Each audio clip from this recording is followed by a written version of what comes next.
My mom wanted me to be a truck driver because that would mean I would make $24,000 a year if I went to Truck Masters, and that would be twice what my father made. And she thought that would happen, but something inside of me said, I don't want to drive a truck. There's something else that matters more to me, and I decided I was not going to go for money instead of passion. And the rewards have been pretty amazingly better than being a truck driver. It's not bad being a truck driver, it's just not what I was after. And I look back, and one of the things that helped me was my original teacher, Jim Rohn, who was a personal development speaker. I went to hear when I was 17. He said something the first time I heard him, and he said, you know, it's really simple. If you want life to change, you got to change. If you want life to be better, you've got to get better. It's the only way it happens. And luck will show up for people and it'll leave them. But if you're constantly improving who you are and what you give, game over. When people ask me, what does it take to be happy? I always tell them one word: progress. Progress equals happiness. Even if you're not where you want to be yet, if you're on the road, if you're improving, if you're making progress, you're going to love it. You're going to feel alive. On the other hand, it doesn't matter how successful you are. If you stop growing, you start dying inside. I've always had this belief: if you want to be successful at anything in life, never leave the sight of setting a goal without doing something that commits you to fulfillment. If you get, like, you're in state, right, when you do something. While you're in state, that's the time to commit yourself to something that makes you follow through. So I'd call somebody up, I'd schedule something, I'd lock in the next meeting, I'd sign up for the class, I'd enroll the guy who was going to mentor me, I'd set the meeting with a mastermind of people I met. I did something so that whatever I committed to, there was something when I went home that would pull me there. It's structure.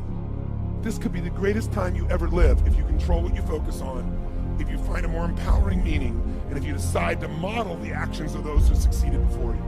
It can be the best financial time, the best emotional time, the best spiritual time of your life, but you better take control of your state. And if you think you're going to do it just by today, you're wrong. You're going to need to get yourself some rituals. Right now, every one of you in this room is controlled by your rituals. I don't just mean this one. I mean every morning you get up. I know your body. I can look at your body right now, and I can guess your rituals. Some of you, your rituals to work out 5 times a week, I can see it clearly. 4 to 6 times a week, it's obvious. Because you couldn't look like that if you didn't do that. Some form of workout. I don't care if it's walking, lifting, whatever. Some of you, it's obvious that lifting weights is part of it. You can see by that man's muscles. I know what his rituals are. Because your life comes from your rituals. And if you don't develop the ritual, you're kidding yourself. How many agree with me on this? Raise your hand and say, I. And there are rituals that put you in state, and there are rituals that take you out of state. But if you've got what you know, that focus, the target, and you got the toolbox, and you're still not getting what you want, it's because you got inner conflicts. That's the third pillar. You've got to resolve your inner conflicts. Because that, as I tried to explain to you, 80% of success in anything is your psychology, and 20% is the mechanics. So those inner conflicts are when you take 2 steps forward, you pull 3 steps back. Right? When you say, boy, I'm totally committed to this, but you don't follow through. This is my expertise, the why guy part. Why? Why do you keep saying you want this? You have crystal clarity, you have the tools, and you're still not getting it? There's a conflict in you. Align your life with what is most important to you. And then once you are in a position where you're aligned, guess what you'll do? Take action. You won't have to work at it. When everything's in alignment, there's nothing pulling you away, boom, you go for it. Progress comes when you tell yourself the truth and you're able to feel the uncertainty and take action anyway. The thing that stops us all is fear. It's no surprise.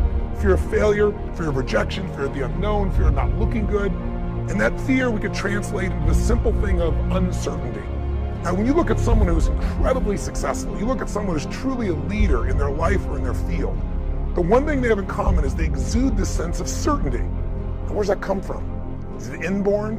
Are they lucky? Are things just going their way? No, great leaders know how to step in the uncertainty and bring the certainty to the situation. Most people in life, we really feel like the level of stress in our life comes to how much of life do you feel like you control, or how much does life control you?